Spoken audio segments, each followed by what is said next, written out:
Bacon let the map rest beneath his fingers for a long moment before speaking again. When he finally did, his voice had shifted, lower, more thoughtful, carrying the weight of centuries rather than days. This land, he murmured, is not as new as England pretends. We step ashore like conquerors, yet others walked these forests long before we shaped a single compass. Thomas tilted his head. You mean the natives, my lord? I mean others still, Bacon said, eyes narrowing slightly. Ghosts from older ages whose histories are buried not in books but in whispers. Gabriel and Croft exchanged intrigued glances. Bacon rose and moved to the window, gazing past the timber walls toward the river winding into the interior. In my youth, I was made privy to certain archives, fragments of travel logs, confiscated manuscripts, muttered confessions extracted in the name of the crown. They suggested that Europe's first steps on this soil did not belong to Spain or England. He turned back toward them, the firelight catching the lenses of his spectacles. Have any of you heard of the Norse sagas? The voyages of Leif Erikson? Croft nodded. A tale, a rumor, a truth, Bacon corrected softly. They settled briefly in the north, built huts on cold shores, perhaps even traded with the peoples already here. Their own writings record it, though we dismiss them as legends because they tarnish our claim of discovery. He stepped closer to the table, lowering his voice. But even the Norse were not the only shadows to leave footprints on these coasts. A Moorish navigator, Bakr ibn Umar, was said to have vanished westward in the 9th century, following currents the Arabs mapped long before our pilots dared venture beyond sight of land. The Portuguese found traces, strange inscriptions, dark-skinned corpses with unfamiliar tools, yet hid them to preserve their monopoly on exploration. Gabriel's eyes widened. The Moors here, perhaps only a few, Bacon said. Perhaps only one, but one is enough to rewrite the pride of nations. Thomas folded his arms. And the Crown knows this? Some do, Bacon said.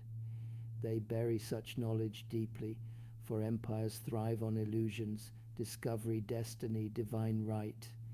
If the world had been crossed by others before us, if these coasts were whispered of in the halls of Cordoba or the fishing villages of Iceland, then Europe's claim shatters like thin glass. He tapped the hide map again. This is not the chart of a world newly revealed. It is the chart of a world long witnessed. A quiet settled in the room. Only the slow crackle of the hearth filled the space, wood twisting in the flames like old truths breaking free. Croft spoke first. Why tell us this now? Because we are not pioneers, Bacon said. We are inheritors, and inheritance is responsibility. We cross this continent not to plant the flag of England, but to gather the scattered knowledge of those who passed before us, Norse, Moor, native, lost tribes of old Europe, perhaps even mariners whose names died before history could record them. He placed his palm flat upon the map, over the stylized mountains far to the west. Somewhere in that distant wilderness lies something older than Jamestown, older than London, older than Rome, knowledge kept alive by silence, not decrees. His voice sank to a near whisper. And if those before us reach these shores, then their descendants or their ruins may still lie ahead. The three young men felt the air shift, tension forming like frost along the edges of the moment. Bacon's gaze burned with conviction. Understand this, he said. We are not the first to attempt the impossible, but we may be the first to finish it. Outside, the wind pressed against the stockade, carrying the scent of pine and distant smoke. Inside the small room, 4 men stood over a map older than their empire, contemplating a destiny that did not belong to kings. And somewhere beyond the river, beyond the forest, beyond the horizon, the new world waited, not to be discovered, but to be remembered. You all must be going now, but remember, Bacon warned, when the moment presents itself, we shall depart. If you intend to have English stock, then I'd advise you to find yourselves a bride before that moment comes. The men looked at one another with a smirk as they departed the small hut. Bacon, beyond excited for the westward expedition, murmured to himself, "The fate of Bensalem depends on English blood," as he examined the map once more. And so it was, a week passed before all three men had fallen in love and wooed women into their escape plan. The date was July 4th, 1626, when Bacon, Thomas, Gabriel, Croft, and their wives, Eugene, Victoria, and Samantha, departed Jamestown in the middle of the night, never to return, but to establish Bacon's new Atlantis. 5 months later, the group of 7 arrived in the mountainous region of Kootenai.